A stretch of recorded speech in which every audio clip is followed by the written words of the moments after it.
ॐ मङ्गलं भगवान् विष्णु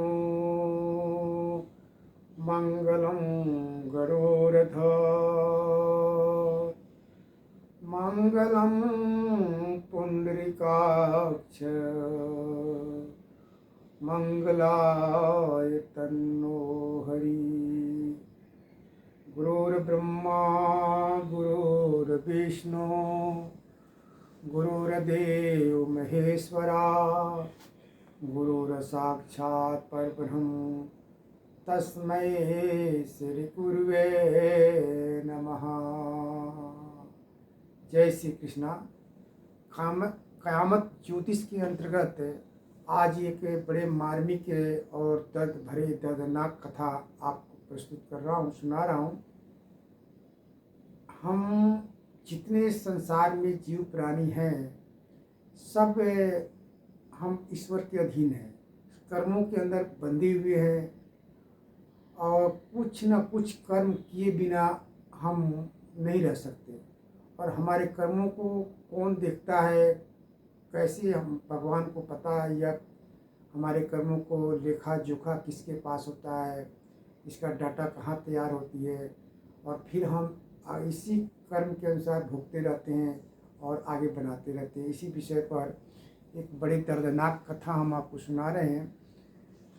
किसी जमाने के ही समय में एक महात्मा जी थे जो अपने शिष्य को पढ़ाते थे, ज्ञान देते थे, उपदेश देते थे। जब उनका अंत समय आया तो उन्होंने सोचा कि इस आश्रम का उत्तराधिकारी कौन होगा। उसी विषय उसको लेकर के जितने उनके शिष्य थे सब में आपस में कहने, गुरुजी इसके अधिकारी तो हम हैं, हमको मिलना चाहिए, इसके हम बनेंगे।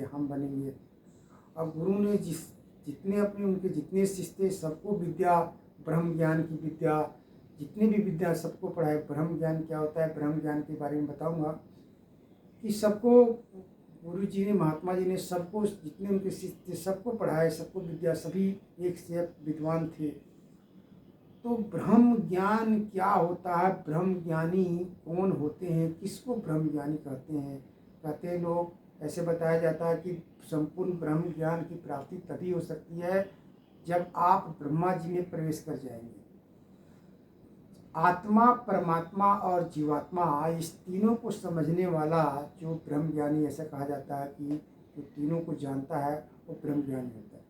ब्रह्म ज्ञानी जिस प्रकार हम लोग संसार को देखते हैं ना, ब्रह्म ज्ञानी उस प्रकार से संसार को नहीं देखता।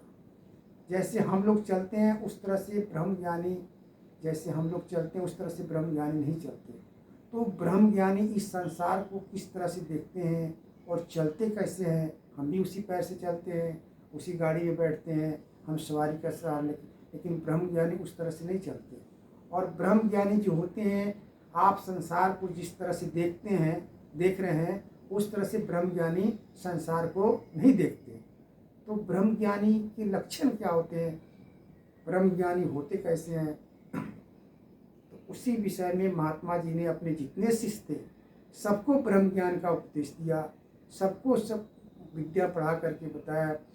और जब उनके उत्तराधिकारी का समय आया तो कहा कि उत्तराधिकारी किसको दिया जाए। तो सभी शिष्य ने कहा, गुरुजी हमको दीजिए, हमको महंत बनाइए, हम इस आश्रम के संचालक, हम महान हैं। तो कहा कि सबको हमने विद्या पढ़ाया है, सबको ब्रह्म ज्ञान दिए हैं, लेकिन ब्रह्म ज्ञान जो ब्रह्म ज्ञानी जो है, पर एक ब्रह्म ज्ञानी संसार को किस प्रकार से देखता है और वो चलता कैसे है, इसकी परीक्षा हो। जो इसमें जो सही उतरेगा उसी को हम बनाएंगे। तो गुरु जी ने, महात्मा जी ने सभी शिष्यों को, एकादशी का दिन था, कहा कि ऐसा करो, आज का फलाहार जो है ये दो के लिए सभी लोग दे जाओ और इसको दोपहर के समय में इसको ग्रहण करके मेरे पास आओ, 3 बजे सभा बैठाएंगे। उस समय जो है हम बताएंगे कि कौन हमारा उत्तराधिकारी इस आश्रम का बनेगा, मेरे शरीर पूरा होने के बाद कौन इस आश्रम का मालिक होगा। सभी को दो केले दे दिए, सभी शिष्य, और बता दिए इसको उसी जगह पर ग्रहण करना है जहाँ कोई जीव जंतु कोई ना देखता हो। आप आपको जहाँ एकांत लगे वहाँ जा कर के इसको ग्रहण करके आ जाओ। उसके बाद दोपहर के बाद जो है सभा में हम जो हमारा जो सत्संग होगा उसमें हम बताएंगे कि हमारे इस आश्रम के हमारे जो शिष्य जो है कौन है, उन्हीं को अधिकार दिया जाएगा। सभी शिष्य चले गए, सबको 2-2 केले मिले। कोई अपने कमरे में जा कर के उस केले को समय पर खा लिया, कोई पहाड़ के अंदर गया, कोई गुफा के अंदर गया, कोई कोई जिसको जहाँ एकांत मिला वहाँ जा कर के खा कर के 2 ढाई 3 बजे के सभी गुरु के पास आ गए। उसमें से एक शिष्य जो था वो घूमते घूमते घूमते घूमते शाम हो गया। 4 बजे के बाद वो दोनों केला जैसे कि दिए थे गुरुजी वैसे लेके गुरुजी के पास आ गए। सबने कहा गुरुजी हमने खा लिए।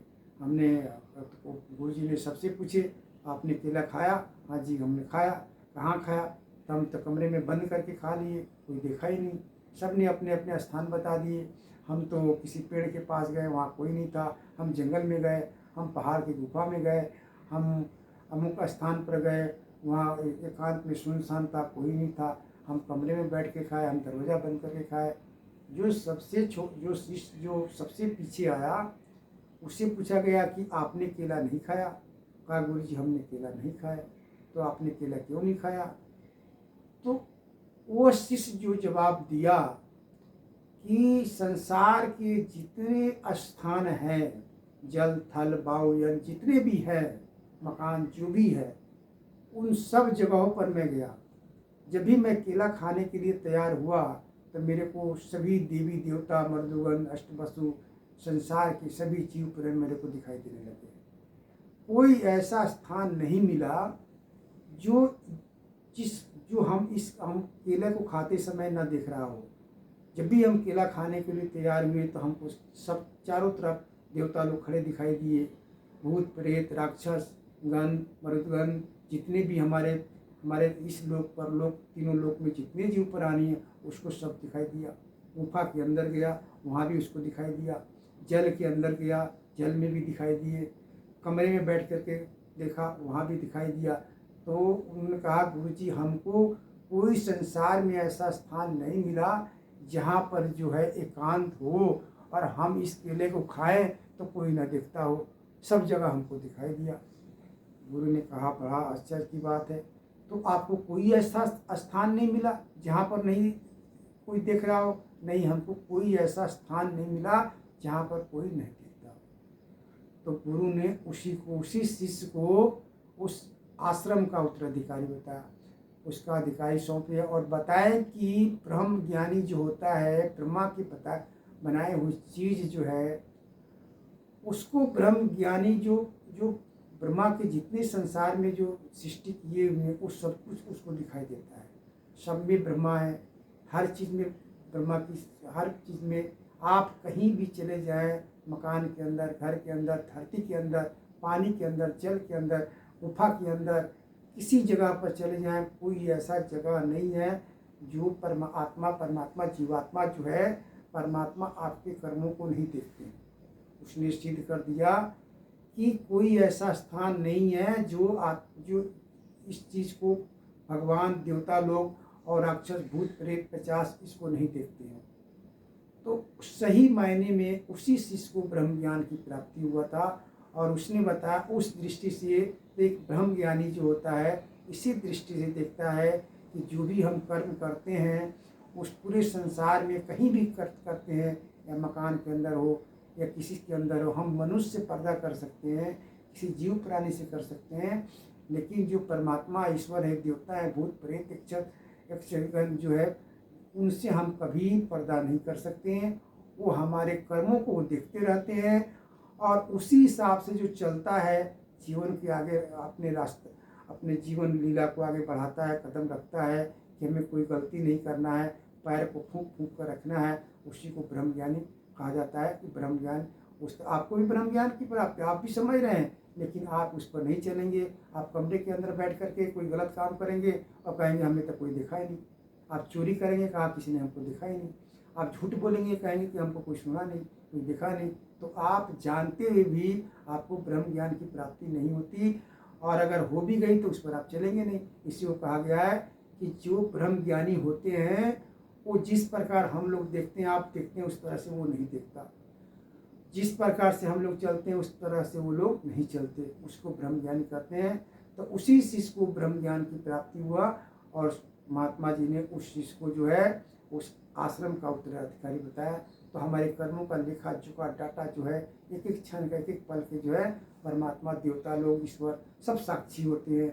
अब यही कर्म के अनुसार हमारा दूसरा जन्म होता है, हम कर्म के फल को भोगते हैं और फिर दोष लगाते हैं, मैंने क्या किया, मैंने तो कुछ नहीं किया।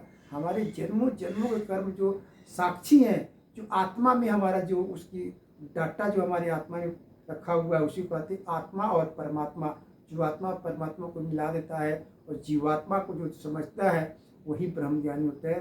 तो उस शिष्य को जो है इस तरह से उसको ब्रह्म ज्ञान की प्राप्ति हो गया था और उसी शिष्य को जो है सभी शिष्यों में श्रेष्ठ समझा गया और उसको उत्तराधिकारी बनाया गया। तो इस तरह से हम लोग को जो है ब्रह्म ज्ञान की प्राप्ति नहीं होती। अगर जान भी गए, सुन भी गए, तो आप उस पर नहीं चलेंगे और नहीं आप उस दृष्टि से संसार को देखेंगे। इसलिए हम और आप सभी जो है दुखी होते हैं और ब्रह्म ज्ञानी जो है कभी दुखी नहीं होते और वो किसी माया मोह में कभी लिप्त नहीं होते और वही जन्म जन्म तक सुखी सुख भोगते हैं और प्रसन्न रहते हैं और ईश्वर देवता को समझते हैं। तो आज हमने बताया कि सही मायने में कौन इस संसार को देखता है और कौन चलता है। जय श्री कृष्णा, धन्यवाद।